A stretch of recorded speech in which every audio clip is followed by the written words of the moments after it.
El principio de la sabiduría es el temor de Jehová. Los insensatos desprecian la sabiduría y la enseñanza.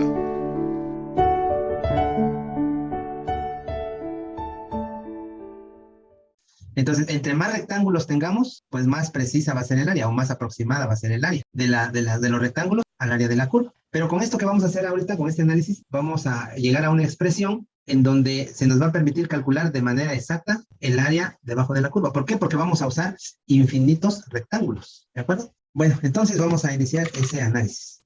Voy a trazar acá una línea recta que va a corresponderse con el eje de las X y otra línea recta por acá que va a corresponderse con el eje de las Y. Aquí, este punto que estoy marcando es el punto de intersección entre el eje de las X y el eje de las Y, y le llamamos origen. Entonces, tenemos acá una curva.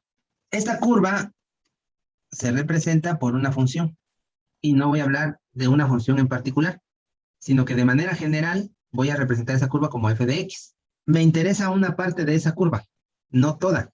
La parte que me interesa de la curva es la que se encuentra entre este punto al que le voy a llamar A y este punto al que le voy a llamar B.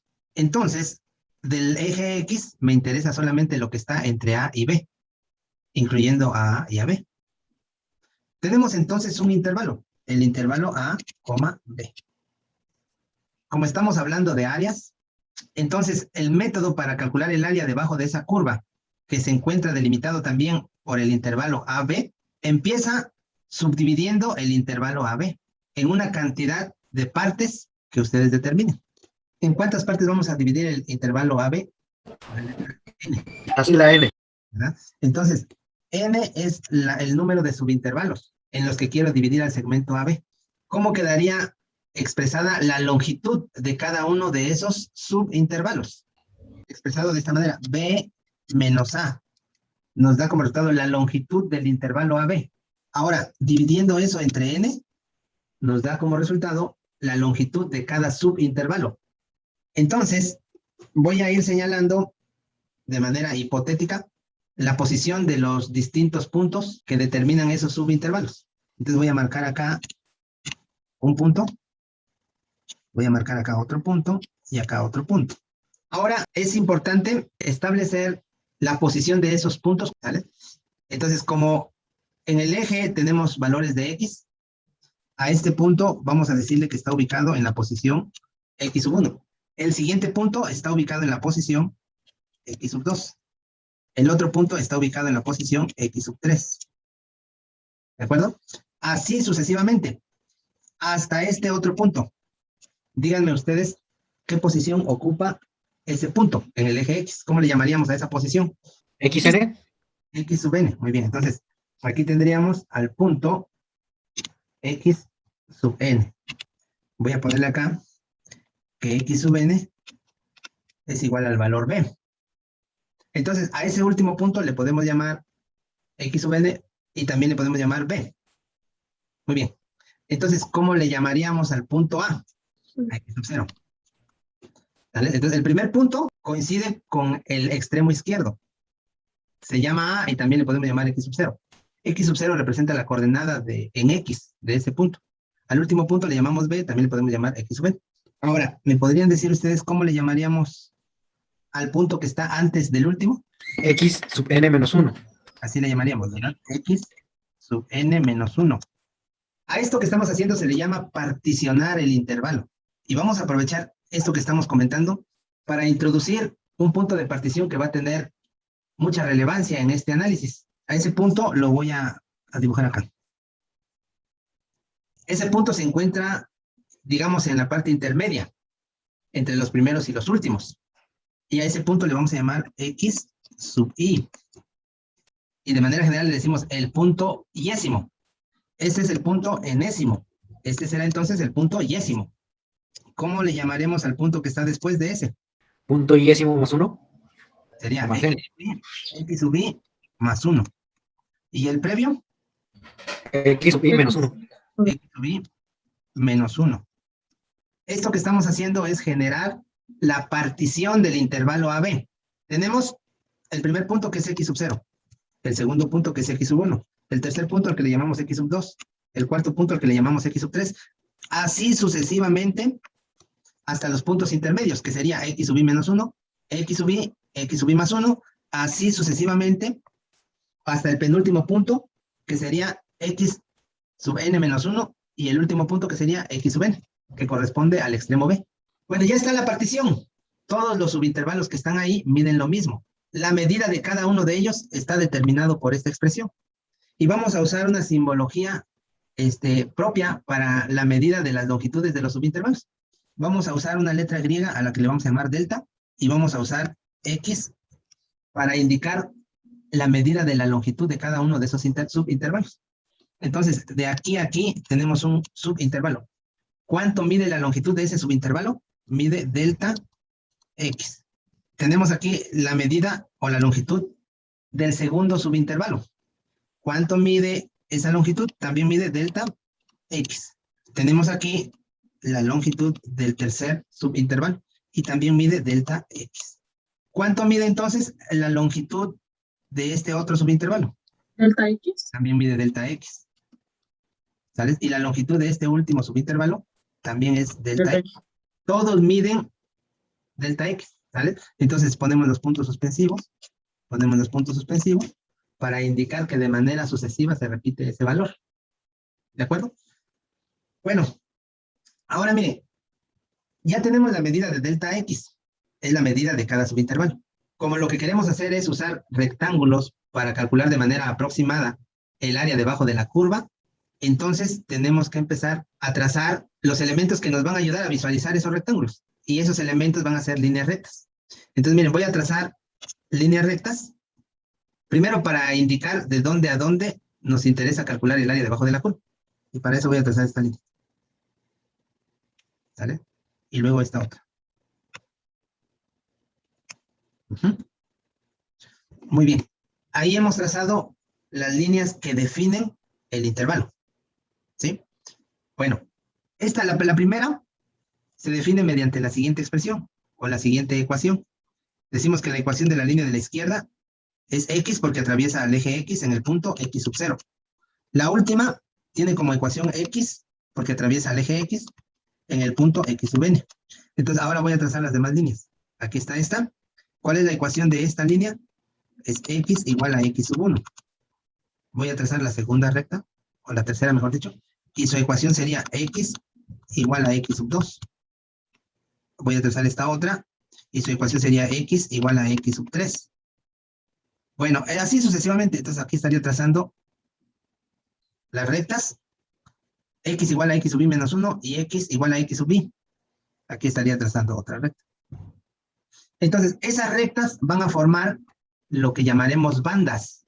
Bandas que las podemos numerar. Esta que sea la banda 1, esta que sea la banda 2, esta que sea la banda 3, así sucesivamente. ¿Cómo le llamaríamos a la siguiente banda, la que está en medio? ¿Y? Esa va a ser la banda I, ¿sale? Así sucesivamente hasta la última banda. ¿Cómo va a ser llamada esa última banda? N. N. ¿De acuerdo? Entonces, le llamamos bandas porque todavía no son rectángulos, ¿sí? Para que queden definidos como rectángulos, jóvenes, ¿qué tendríamos que establecer? Pues miren, para que se vuelvan rectángulos, necesitamos completar esos rectángulos a partir de sus alturas. ¿De acuerdo? Bueno, bien, voy a marcar sobre la curva los puntos que tienen que ver con las rectas que forman las bandas. Aquí, miren, este punto le pertenece a la curva y también le pertenece a la recta. Aquí tenemos otro punto que le pertenece también a la curva y a la recta. Aquí está otro, aquí está otro, aquí está otro, aquí está otro, aquí está otro y aquí está otro. ¿Sales? Entonces, esos puntos nos van a definir la longitud vertical de cada línea. ¿Sí? ¿Cómo? Usando la función y el punto de partición correspondiente. Por ejemplo, para este primer punto, su longitud vertical va a estar determinada por la función evaluada en el punto de partición x sub 0. Ajá. El segundo punto, este que estoy señalando aquí, su longitud vertical queda determinada por la función evaluada en el punto de partición que le corresponde, que sería x sub 1. En la siguiente recta, la longitud quedaría determinada por la función evaluada en el punto de partición x sub 2. En la siguiente, sería la función evaluada en el punto de partición que le corresponde, que es x sub 3. ¿De acuerdo? Bueno, ayúdenme a definir cuál es la expresión que determina la longitud de esa línea que estoy señalando. X sub i. Ajá, la función evaluada en x sub i. Y la de este sería la función evaluada en x sub i menos 1. ¿Están de acuerdo? Bueno, para esta sería la función evaluada en x sub n menos 1. Y para el último sería la función evaluada en x sub n. Bueno, pues resulta que esas líneas pueden determinar la altura de rectángulos. ¿De qué manera? Miren, vamos a tomar como referencia la banda número 2. A la banda número 2 se le puede definir una altura en el lado derecho y una altura en el lado izquierdo. Si defino su altura en el lado derecho, estaría yo considerando este punto. Y si quiero formar un rectángulo con esa altura, entonces el rectángulo sería así, tomando en cuenta la altura del lado derecho. Pero si tomo en cuenta la altura del lado izquierdo, entonces el rectángulo sería así. Todo rectángulo puede quedar definido a partir de dos alturas, ya sea la derecha o la izquierda. Entonces, hablemos de la banda I. También tiene dos alturas que pueden definir el rectángulo correspondiente. Si tomo en cuenta la altura de la derecha, entonces el rectángulo sería este. Si tomo en cuenta la altura del lado izquierdo, entonces el rectángulo sería este. ¿Cómo quedaría la expresión que define la altura del rectángulo I? Si tomo en cuenta el lado derecho. Quedaría definida por la función evaluada en x sub i. ¿Cómo quedaría determinada la altura del rectángulo I si tomo en cuenta la altura del lado izquierdo? Pues la definiría la función evaluada en x sub i menos 1. Ahora, este rectángulo que está en el centro, por decirlo de algún modo, es el más representativo de todos, es el más importante de todos. Es el que nos va a servir de referencia para todos los demás. De tal manera que si en el rectángulo I tomamos en cuenta las alturas en el lado derecho, todos los demás van a ser considerados en el lado derecho. Entonces estos rectángulos quedarían así. ¿Sales? Vean, ¿qué alturas estamos tomando en cuenta? Las del lado derecho.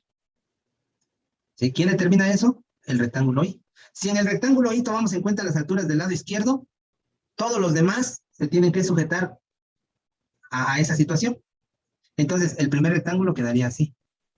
El segundo quedaría así. El tercero quedaría así. El último quedaría así. Estamos considerando las alturas del lado izquierdo. Bueno, pasemos ahora nuevamente a las bases, porque ahora los subintervalos se vuelven las bases de los rectángulos. ¿Sí? La primera delta X sería la base del rectángulo 1. Luego tendríamos aquí la base del rectángulo 2, la base del rectángulo 3 y la base del rectángulo I sería esto. Y ahí tendríamos la base del rectángulo N al final. Pero como nuestro elemento de referencia es el rectángulo I, entonces todo lo que hagamos tiene que ser con respecto a I. ¿Cómo se calcula el área del rectángulo I? Multiplicando su base por la altura. Ahora, díganme ustedes, ¿cuánto vale la base del rectángulo I?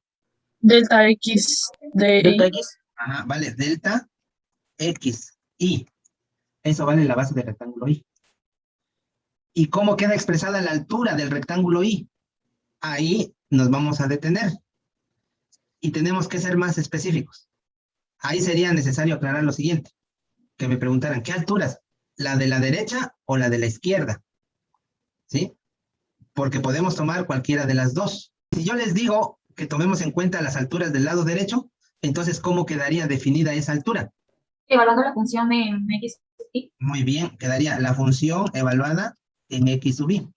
¿Sale? Eso es tomando en cuenta alturas de la derecha.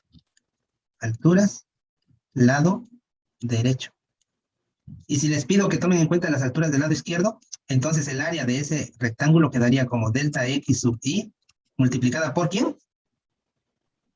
Evaluando la función en X sub I menos 1. X sub i menos 1. Muy bien. Eso es considerando alturas del lado izquierdo. Entonces, miren, para no divagar entre si la altura va a ser del lado izquierdo o la del lado derecho, podríamos usar una expresión que involucre a las dos, ya sea a la altura del lado derecho o a la altura del lado izquierdo. Porque fíjense que la altura no necesariamente va a ser la del lado izquierdo o la del lado derecho. La altura también podría estar en un punto que esté entre x sub i menos 1 y x sub i. Les explico, ¿verdad? Miren. Este vamos a suponer que sea el punto medio entre x sub i menos 1 y x sub i. Ese punto también podría definir la altura del rectángulo i. Si yo trazo una recta, entonces llegaría acá. Y la altura de ese rectángulo sería esta. ¿Vale? Entonces, con respecto a la altura puede quedar a la derecha, puede quedar a la izquierda, y puede quedar en cualquier parte entre el punto x sub i menos 1 y el punto x sub i. Para generalizar eso, vamos a usar la siguiente nomenclatura. Bien, aquí lo voy a escribir. Voy a poner que x sub i, y le voy a poner acá arriba un asterisco. ¿Vale? Va a ser la altura del rectángulo en cualquier lugar. De tal manera que cuando queramos especificar, si yo quiero considerar la altura del lado derecho, entonces el valor de x sub i asterisco va a ser x sub i. Pero si yo quiero considerar alturas del lado izquierdo, entonces el valor de x sub i asterisco va a ser igual a x sub i menos 1. ¿Vale? Entonces, ¿cómo vamos a expresar la altura de un rectángulo, o del rectángulo i, mejor dicho? Pues con x sub i asterisco. ¿Sale? Entonces, lo voy a escribir aquí abajo. El área del rectángulo i, entonces va a quedar definida por la base de ese rectángulo, que va a ser delta x sub i, multiplicada por la función evaluada en el punto x sub i asterisco. Entonces, esta expresión que acabo de escribir, jóvenes, la podemos expresar invirtiendo el orden de los factores, porque el orden de los factores no altera el producto. Entonces yo puedo escribir primero f de x sub i asterisco por delta x sub i. ¿Vale? Ahí estaríamos diciendo que el área del rectángulo es igual a altura por base. ¿Sí? Bueno, estamos acostumbrados a decir que el área del rectángulo es base por altura. Si decimos que es igual a la altura por la base, estaríamos hablando de la misma área. Entonces no tiene nada de malo en intercambiar la posición de esos factores. Y lo hacemos porque siempre es más cómodo poner primero a la función, ¿sí?, que representa la altura, y luego a delta x sub i, que representa a la base. Ahora miren, vamos a suponer que queremos considerar las alturas del lado derecho. Entonces, tomando en cuenta, lo voy a poner acá, tomando en cuenta las alturas del lado derecho. Entonces, para el rectángulo i, le vamos a poner así, rectángulo i, tendríamos que x sub i asterisco sería igual a x sub i. Ahora, una parte importante de esto va a ser definir la posición del punto x sub i. Posición de x sub i en el eje x. ¿Vale? ¿Cómo vamos a establecer la posición del punto x sub i en el eje x? Con eso estaríamos diciendo a qué distancia se encuentra el punto x sub i con respecto al origen. Sí, aquí le voy a agregar eso. Con respecto al origen. Entonces, tenemos que contestar esta pregunta, jóvenes. ¿Cuál es la posición de x sub i con respecto al origen? O sea, les he dicho de otra manera, ¿a qué distancia se encuentra el punto x sub i del origen?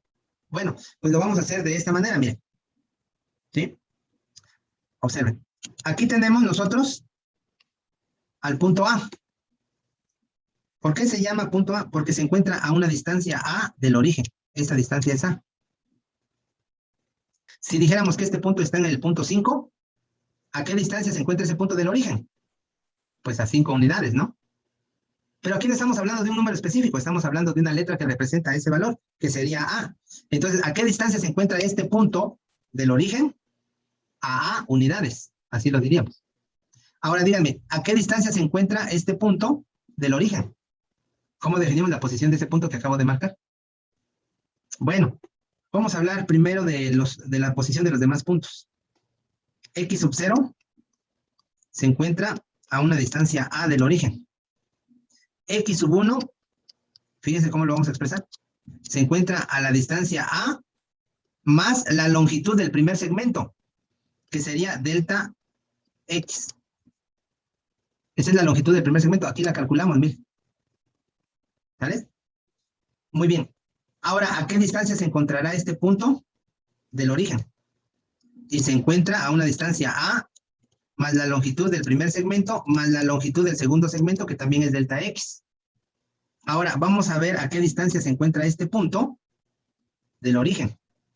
Pues el punto X sub 3 se encuentra a una distancia A más la longitud del primer intervalo o subintervalo más la longitud del segundo subintervalo más la longitud del tercer subintervalo.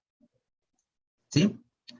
Bueno, pues miren, resulta que esto lo podríamos expresar como A más una vez delta X. Y esto lo podríamos expresar como A más 2 veces delta X. Y esto lo podríamos expresar como A más 3 veces delta X. ¿De acuerdo? Viene ahora la pregunta importante. ¿A qué distancia se encuentra este punto del origen? O sea, el punto X sub I, ¿a qué distancia del origen se encuentra? Se encuentra a la distancia A más I veces delta X. ¿Vale? Se encuentra a la distancia de A más I veces delta X. Esta expresión es la que nos ayuda a calcular la posición de X sub I, que representa la altura del lado derecho. Bueno, y esta expresión nos ayuda a calcular la longitud de los subintervalos, que tienen que ver con la longitud o la medida de las bases de los rectángulos. Entonces, para el caso del rectángulo yésimo, esto va a ser delta X sub I. ¿Vale? Como queremos calcular el área debajo de la curva usando el área de los rectángulos, ¿sí? Vamos a usar como rectángulo representativo al rectángulo yésimo. Ese que ustedes pueden ver aquí en esta parte.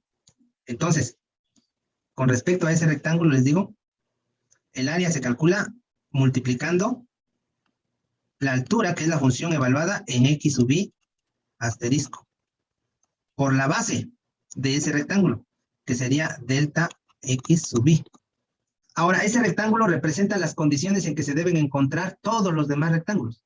Por eso le llamamos el rectángulo más representativo. Bueno, pues para calcular el área de manera aproximada tenemos que sumar el área de todos los rectángulos, ¿sí? Desde el primer rectángulo hasta el enésimo rectángulo. Entonces, la letra sigma, que es la sumatoria, representaría la suma de todos los rectángulos que están en las condiciones del rectángulo I. Por eso decimos desde I igual a 1 hasta N. Bueno, si lo dejamos hasta ahí nada más, las áreas que estaríamos obteniendo serían áreas aproximadas. Para que sea un área exacta, entonces tenemos que involucrar a la herramienta límite. Y entonces le agregaríamos esto. El límite, cuando el valor de n tiende a infinito. ¿Sí? Ahí estaríamos considerando infinitos rectángulos. Y eso sería el área que andamos buscando, el área debajo de la curva. Y esta es la que vamos a usar a continuación. ¿De acuerdo? Vamos a calcular el área debajo de la curva de ciertas funciones, utilizando n rectángulos, pero al calcular el límite estaríamos calculando áreas exactas. Yo les voy a mandar ahorita la información que tiene que ver con esto. Miren, aquí está descrito todo eso que comentamos. Le llamamos generalización del procedimiento para obtener el área debajo de una curva por el método de aproximaciones. Esta es el área que queremos calcular. Está definida por el punto A y el punto B. Ese es el intervalo AB. Aquí se está mostrando ya la partición del intervalo AB. Aquí aparecen ya definidas como delta X sub 1, delta X sub 2, delta X sub 3. Y aparece delta X sub I, el yésimo subintervalo. Y aquí aparece también el último subintervalo. Aquí ya aparecen las líneas que forman las bandas. Aquí a una banda se le llama S1, S2, S3, S1, Sn. Perdón, aquí es SI y la última es S sub N. Bueno, aquí ya se definieron las alturas y las bandas se convierten en rectángulos. Por lo tanto, a la hora de convertirse en rectángulos se requiere de la medida de la base y la medida de la altura para calcular el área. ¿Sí? Y la altura también, que está definida en términos de la función, como está aquí. Aquí está la fórmula que mencionamos hace un momento para calcular x sub i asterisco, ¿sale? Cuando las alturas son del lado derecho. Y se llega a esta expresión. Entonces aquí está descrito de una manera más formal eso que les platicaba yo, ¿verdad? Entonces nuestro objetivo ahora es utilizar esta forma. Voy a mostrarles algunos ejemplos. Aquí tenemos la expresión que vamos a usar a partir de ahora. Y vamos a resolver algunos ejercicios como los que están aquí. Miren lo que dice. Utiliza, ¿qué? La fórmula que tenemos aquí. Para determinar el área bajo la curva dada. Aquí están las curvas. De A a B, o sea, en el intervalo de A a B. Dice, usa intervalos iguales. Quiere decir que la partición va a ser regular. Y haz que x sub i asterisco sea el extremo derecho del 10º subintervalo. Elabora un esquema de la región. Voy a escribir esta que nos toca resolver. Es f de x es igual a x cúbica más 2x, no, sí, 2x al cuadrado más x. Entonces la función está ahí, x cúbica más 2x al cuadrado más x. El intervalo que nos están dando ahí es de 0 a 2. Lo escribimos así. Bueno, aquí hay otra información que nos dice que x sub i va a ser el extremo derecho. O sea que la altura que vamos a usar son las del lado derecho. Según la expresión que estamos viendo, necesitamos definir delta x sub i. Y necesitamos definir x sub i asterisco. Entonces, ¿cómo se calcula el valor de delta x sub i? Pues el valor de delta x sub i se va a calcular dividiendo la longitud del intervalo en la cantidad de subintervalos correspondientes. Entonces, ¿cuánto mide el intervalo que estamos considerando? El intervalo se calcula así, b menos a. El valor de b menos a se va a dividir entre el número de subintervalos. No, el valor de b es 2. Y el valor de a es 0. Y el número de subintervalos es n. Entonces, de donde quitamos 0, nos queda 2. Y abajo nos quedaría n. Entonces, ese es el valor de delta x sub i. Ahora vamos a definir el valor de x sub i asterisco. X sub i asterisco, por considerar las alturas en el lado derecho, se convierte en x sub i. Si nos pidieran considerar las alturas del lado izquierdo, entonces en vez de x sub i tendríamos x sub i menos 1. Pero en este caso nos están pidiendo considerar las alturas del lado derecho. Por eso x sub i asterisco se vuelve x sub i. Ahora, ¿cómo se calcula x sub i? X sub i se calcula con esta expresión. El valor de a más y veces el valor de delta x sub i. Bueno, en este caso, a vale 0. Me va a quedar más i multiplicado por el valor de delta x sub i. Y el valor de delta x sub i ya lo tenemos arriba. Es 2 sobre n. Esa expresión la podemos simplificar. Y quedaría como i veces 2 sobre n. En este punto, jóvenes, ustedes deben de tener en cuenta que por las propiedades algebraicas, aritméticas que se conocen, esta expresión podría escribirse de otra forma. Si, por ejemplo, invertimos el orden de los factores, entonces nos quedaría 2 sobre n multiplicado por i, ya que el orden de los factores no altera el producto. También podríamos escribirlo como 2 multiplicando a i sobre n, o incluso 2 por i sobre n, sin usar paréntesis, ¿no? No son necesarios los paréntesis. Entonces se puede escribir de varias formas y nosotros vamos a usar la más conveniente. Yo creo que para la explicación de este ejercicio lo más conveniente es esto. Si ya tenemos x sub i y ya tenemos delta x sub i, ya podemos sustituir en la expresión y continuar. Bueno, entonces vamos a sustituir los datos en la fórmula. Nos quedaría así. El área está dada por el límite cuando n tiende a infinito. ¿De quién? Pues de la sumatoria desde i igual a 1 hasta n. ¿De quién? Dice la función evaluada en x sub i asterisco. Pero x sub i asterisco es igual a x sub i y ese valor sería este. Entonces me quedaría así. La función evaluada en i veces 2 sobre n. Eso va a multiplicar al valor de delta x sub i. Y el valor de delta x sub i es 2 sobre n. ¿Vale? Entonces, ya está expresada la fórmula. ¿Qué debemos hacer aquí? Pues lo que se nos pide en esta expresión es resolver el límite. Nada más que es un límite que tiene involucrados a sumatorias. Entonces, no es un límite así como que se vaya a resolver de manera directa. Para resolver este límite, debemos quitar las sumatorias. Y para quitar las sumatorias, nos vamos a tener que valer de los teoremas. Cuando usamos los teoremas, entonces desaparecen las sumatorias y se quedan expresiones en términos de n. Pero para poder usar los teoremas, es necesario dejar las sumatorias en las condiciones para que puedan ser sustituidas por sus correspondientes teoremas. Una vez que ya esté hecho eso, debemos dejar las expresiones en condiciones de que se le pueda aplicar el límite, ¿verdad? Entonces, esa va a ser nuestra finalidad, llegar a calcular el límite de la expresión. Bueno, las rutas para resolver este problema son múltiples. Yo les voy a mostrar una, pero cada uno de ustedes puede seguir probablemente una ruta distinta. Y las rutas tienen que ver con las operaciones que se van efectuando. Entonces, a veces a mí se me ocurre hacer primero una operación que probablemente alguno de ustedes pensaría hacerla no en ese momento, sino más adelante. Entonces, en eso consisten las distintas rutas. Pero cualquier ruta es válida siempre y cuando no se cometan errores matemáticos por ahí, o no se violente una ley o un principio matemático. ¿De acuerdo? Bueno, entonces vamos a proceder tomando en cuenta esto que les acabo de decir. Lo primero va a ser evaluar la función. Y no se olviden que la función está descrita aquí. Entonces, esta expresión quedaría así. El límite, cuando n tiende a infinito, de la sumatoria desde i igual a 1 hasta n, y por 2 sobre n, elevado al cubo. Más 2 multiplicar a Y por 2 sobre n. Al cuadrado. Y por 2 sobre n. Nada más. Ahí está la función evaluada en i por 2 sobre n. Miren, aquí se hace relevante el uso de los signos de agrupación. Se hace muy importante el uso de los signos de agrupación. Miren, si yo dejo las cosas así como están, se puede malinterpretar.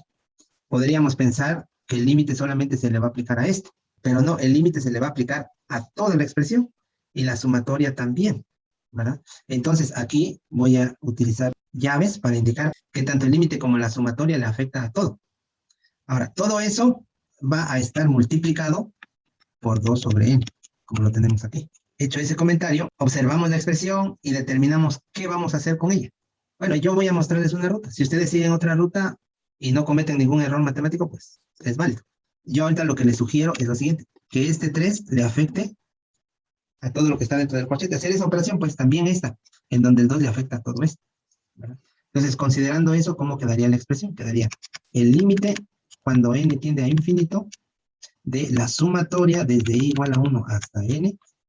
Entonces, ahora, si el 3, que es el exponente, le afecta a todo lo de adentro, quedaría así, miren. I al cubo por 2 al cubo sobre n al cubo. Ahí está la primera expresión. Ahora vamos a hacer lo correspondiente con la expresión que está elevada al cuadrado. Me va a quedar 2 multiplicando a i al cuadrado. Y dentro del paréntesis 2 al cuadrado sobre n al cuadrado. Más, a la otra expresión no le hago nada, se queda así. I por 2 sobre n. ¿De acuerdo?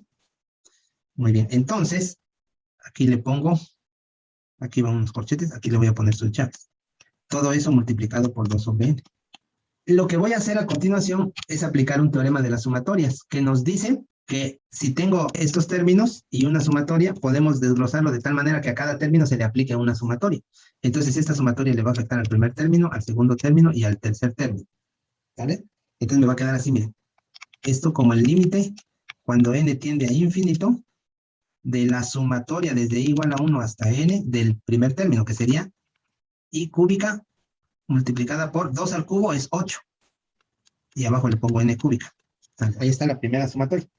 Más la sumatoria otra vez desde i igual a 1 hasta n. ¿De quién? De 2 que multiplica lo voy a escribir así, a i cuadrada por 2 al cuadrado es 4 y abajo n cuadrado. ¿Vale? Ya está la segunda sumatoria. La tercera sumatoria es desde i igual a 1 hasta n de i por 2 sobre n. ¿sabes? Y todo esto va a ser multiplicado por 2 sobre n. Incluso ya ni le voy a poner paréntesis ahí. ¿Qué más sigue? Miren, en estas sumatorias la variable es la i. Por lo tanto, esto que incluye a la n es una constante. También esto y esto. También el 2. Entonces, hay un teorema en las sumatorias que dice que las constantes se pueden cambiar de lugar, ¿no? Así. Y eso es lo que voy a hacer. Recuerden que la intención es dejar a las sumatorias en condiciones de que puedan ser sustituidas por un teorema. Pues, entonces, esto me va a quedar como el límite cuando n tiende a infinito, y escribo primero 8 sobre n cúbica, y luego la sumatoria desde i igual a 1 hasta n, ¿de quién? De i cúbica. Fíjense cómo esta sumatoria ya quedó en condiciones de ser sustituida por un teorema. ¿Sale? Bueno. Más, vamos a poner ahora 2 por 4 sobre n al cuadrado, que es la constante de la segunda sumatoria, multiplicando la sumatoria desde i igual a 1 hasta n de i al cuadrado. Y esta otra sumatoria también ya está en condiciones de ser sustituida por un teorema. Vamos con la otra. Más, la constante es 2 sobre dn, la saco, y luego la sumatoria desde i igual a 1 hasta n de i. Esa también ya queda en condiciones de ser sustituida por un teorema. Entonces, todo esto va a estar multiplicado por 2 sobre n.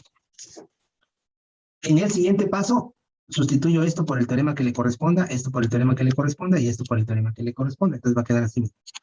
El límite cuando n tiende a infinito, ¿de quién? De 8 sobre n cúbica, que va a multiplicar, ya no voy a escribir la sumatoria, ahora voy a escribir su teorema. El teorema para la sumatoria de i cúbica es n por n más 1 sobre 2, todo elevado al cuadrado. Si ustedes aprendieron las sumatorias de memoria, van a entender esta parte, o por lo menos si tienen sus teoremas a la mano. ¿De acuerdo? Bueno, más, voy a multiplicar 2 por 4, me da 8, y abajo n cuadrada. Y la sumatoria de i al cuadrado la puedo expresar como n por n más 1 por 2n más 1 sobre 6. Ahí está su teorema. Más 2 sobre n. Y la sumatoria de i se expresa como n por n más 1 sobre 2. Todo esto multiplicado por 2 sobre n.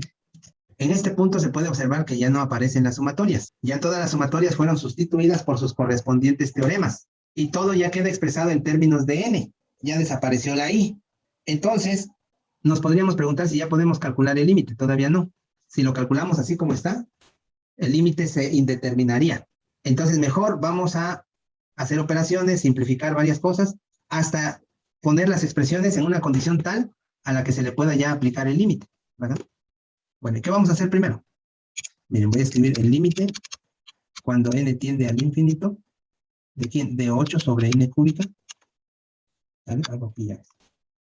Y este cuadrado le va a afectar a todo lo que está dentro del corchete. Entonces me va a quedar n cuadrada, y luego n más 1, que es un binomio, se va a quedar elevado al cuadrado. Sobre el 2 de abajo elevado al cuadrado me va a dar 4. Bueno, continuamos. Más. Miren, esta n de acá arriba con una de las dos n's que están abajo. ¿Vale? Y este 8 con este 6 los puedo simplificar como 4 tercios, sacándole mitad a cada uno. Bueno, si hago eso me va a quedar así, miren. 4, la n ya no la escribo, y me va a quedar n más 1 por 2n más 1. Y abajo me va a quedar, en vez del 6, el 3, y en vez de n cuadrada me va a quedar solamente n.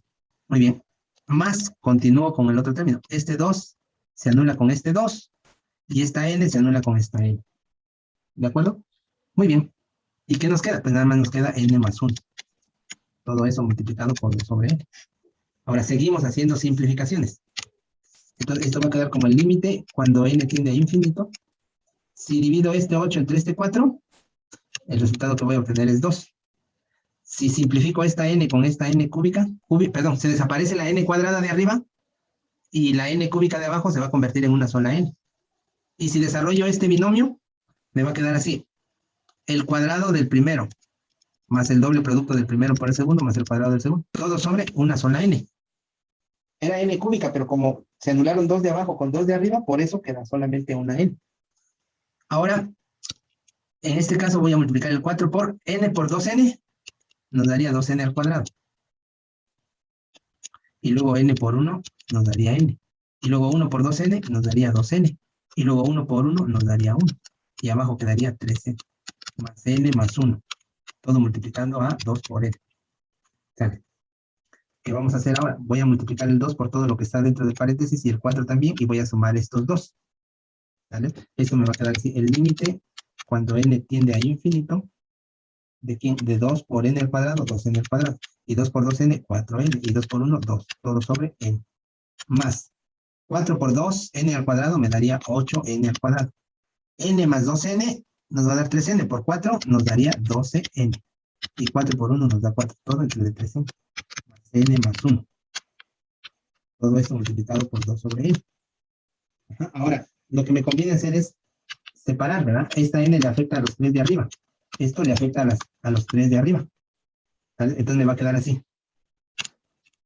Igual al límite, cuando n tiende a infinito, de 2n al cuadrado sobre n, más 4n sobre n, más 2 sobre n, más 8n al cuadrado sobre 3n, más 12n sobre 3n, más 4 sobre 3n, más n más 1. Todo multiplicado por 2 sobre n. Sí, vamos a hacer unas simplificaciones. Miren, aquí arriba hay n al cuadrado y aquí hay una n. Entonces, una de arriba se anula con una de abajo y nos va a quedar una arriba. Esta con esta se anula. Aquí también hay 2 y se va a anular con una de abajo. Aquí esta se anula con esta. Entonces nos va a quedar así. El límite, cuando n tiende a infinito, ¿de quién? De 2 arriba. Bueno, más bien va a quedar 2n. 2n. Más, al eliminarse la n de arriba con la de abajo, me queda 4. Más 2 sobre n. Más 8 y arriba me queda una n y abajo me queda el 3. Más 12 arriba y 3 abajo me queda 4, porque las n se anulan. Luego 4 arriba y 3n abajo, más n más 1. ¿Sale? Todo multiplicado por 2 sobre n. Bueno, pues miren, aquí podemos sumar esta con esta y con esta. 4 más 4, 8 más 1, 9. Pero también voy a aprovechar para multiplicar esto, por esto, por esto, por esto y por todo lo que está dentro. ¿Vale? Entonces me va a quedar así. Igual al límite, cuando n tiende a infinito, si multiplico 2n por 2 sobre dn, sería 2n por 2, sería 4n. Y abajo quedaría n. Y luego este 4, les dije, con este 4 me da 8, con este 1 me da 9. Entonces es como si tuviéramos 9 por 2, 18 sobre n. Luego 2 por el 2 de arriba nos da 4. Y n por n nos da n cuadrado. Luego el que sigue sería 8n por 2, sería 16n. Y abajo quedaría 3n. Luego 4 por 2, 8. Y 3n por n, 3n al cuadrado. Y luego n por 2, 2n sobre n. Ya está. Bueno, vamos a simplificar y a reescribir algunas cosas. Esta n con esta n se anulan. Esta n con esta n también. Profe, Mande. ¿por qué en una quedó 18 sobre n si quedaría 8n, no? No 18. 9 por el 2 de afuera. Son 4 más 4 más 1. Son 9 por 2, 18. Como dijo el compañero, 4 más 4, 8 más 1, 9. 9 por este 2 nos da 18. Y por esa Ya, ok. escribimos aquí el 18. ¿Sale? Bueno. Entonces dijimos que este se anula, ¿no? Y aquí nos quedaría como el límite cuando n tiende a infinito, de que esta n con esta n se anulan y nos queda 4. El 18 lo puedo escribir primero y como la n está abajo, le escribiría un 1 arriba y el de abajo. El 4 lo puedo escribir a un lado y la n cuadrada la puedo expresar como 1 por n por 1 sobre n, ¿verdad? 1 sobre n por 1 sobre n. El 16 tercios se queda así, desaparecen las n's. Y luego el 8 lo puedo escribir junto con el 3 para que sean 8 tercios. Y la n cuadrada la puedo escribir como 1 sobre dn por 1 sobre n. Más el 2 solito. Y la n desaparece. Bueno, entonces miren, hemos llegado al punto en el que la expresión ya está en condiciones de que se le pueda aplicar el límite. ¿Sí? ¿Qué significa eso? Que podemos ya sustituir la n por el infinito. ¿Sí? Y hacer operaciones. Entonces acá me quedaría el 4 más el 18 y luego 1 arriba y en vez de la n el infinito. Ya estoy aplicando el límite. Más 4 por 1 arriba, infinito abajo. 1 arriba, infinito abajo. Más 16 tercios, más 8 tercios. 1 arriba, infinito abajo, 1 arriba, infinito abajo, más 2. ¿Sale? Entonces, 1 sobre infinito es 0. Al multiplicarse por cualquier número, pues se hace 0. 0 acá, también acá va a ser 0. Aquí también va a ser 0. Y lo que nos va a quedar es 4 más 16 tercios más 2. Este es igual a 4 más 2, 6. Más 16 tercios. Este es igual a 6. Convertido en tercios nos daría 18 tercios más 6 más 16. Serían 34 tercios. Como es área, podemos ponerle unidades cuadradas. ¿Sale? Entonces, aquí tenemos nosotros el resultado, ¿verdad? 34 tercios de unidades cuadradas. ¿Sale? ¿Qué fue lo que hicimos? Pues nos piden calcular el área que se encuentra debajo de una curva. ¿Qué curva? X cúbica más 2x cuadrada más x en el intervalo de 0 a 2. ¿Sale? Usando la fórmula que tenemos acá arriba. Bueno, ¿y qué pasa? Esa fórmula nos da un área exacta, no un área aproximada. ¿Por qué es exacta? Porque se usaron infinitos rectángulos. No se usó un número determinado, sino que se usaron infinitos rectángulos. ¿De acuerdo? Por eso es que termina en unidades cuadradas, ¿no? Ajá, por eso es que terminan unidades cuadradas. Entonces se tiene que hacer todo este procedimiento. ¿Vale? Bueno, pues resulta... Bueno, Mande. y después de llegar al final también vamos a ocupar la que es como una tipo F, como una F larguita. Sí, es lo que les digo. Todo esto tiene una tendencia. Miren, la expresión límite cuando n tiende a infinito de la sumatoria desde igual a 1 hasta n de la función evaluada en x sub i asterisco delta x sub i nos va a llevar a lo que es la integral. Ya estamos un paso antes de llegar a la integral. Aquí solamente estamos viendo cómo se calculaban áreas usando sumatorias. ¿De acuerdo? Y se sigue todo ese procedimiento. Ya cuando estemos usando las integrales, este problema lo podríamos expresar así, miren.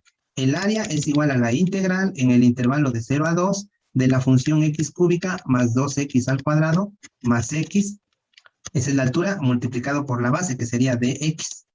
¿Y cómo se resuelven estas cosas? Pues estas cosas se resuelven con antiderivadas. Entonces, ¿cuál es la antiderivada de x cúbica?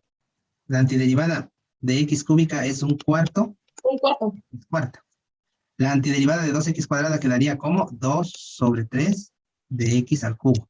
La antiderivada de x es un medio de x al cuadrado. Ahí está la antiderivada de la función. Todo eso lo vamos a evaluar en el intervalo de 0 a 2. Primero en 2 y luego en 0. Entonces, ¿cómo quedaría la expresión evaluada en 2? Quedaría un cuarto de 2 a la cuarta más 2 tercios de 2 al cubo más un medio de 2 al cuadrado. Aquí está la expresión evaluada en 2. A eso le vamos a restar la misma expresión, pero evaluada en 0. Un cuarto de 0 a la cuarta más 2 tercios de 0 al cubo más un medio de 0 al cuadrado. Para no perder nuestro tiempo, esto se va a volver 0. ¿Sabes por qué? Porque todo eso me va a dar 0. Me enfoco nada más a lo que está del lado izquierdo. Y me quedaría un cuarto. 2 a la cuarta es 2 por 2, 4 por 2, 8 por 2, 16. Más 2 tercios. 2 al cubo es 2 por 2, 4 por 2, 8. Más un medio y luego 2 al cuadrado es 4. Entonces hacemos esta operación. 16 por un cuarto es 4. Es como si dijéramos 16 entre 4. 2 por 8 me da 16 tercios. Y 4 por 1 me da 4 entre 2. Me da 2. Entonces esto sería igual a 4 más 2, 6 más 16 tercios. Este es igual a 18 tercios más 16 tercios igual a 34 tercios. Lo que habíamos obtenido arriba. ¿Vale? Es el mismo resultado. ¿De acuerdo? Es el mismo resultado. Entonces, pues, ¿qué va a ser preferible? Pues las integrales. Pero lo que nosotros necesitábamos comprender es de dónde salen las integrales, ¿verdad? Les digo que históricamente hubo un problema que se llamó el problema del área. ¿En qué consistía? En calcular el área debajo de una curva. ¿Y por qué es un problema? Porque hay curvas de por medio. ¿Cómo se resolvió? Usando rectángulos. Y el uso de los rectángulos y sus áreas nos llevó a este análisis, hasta llegar a este punto.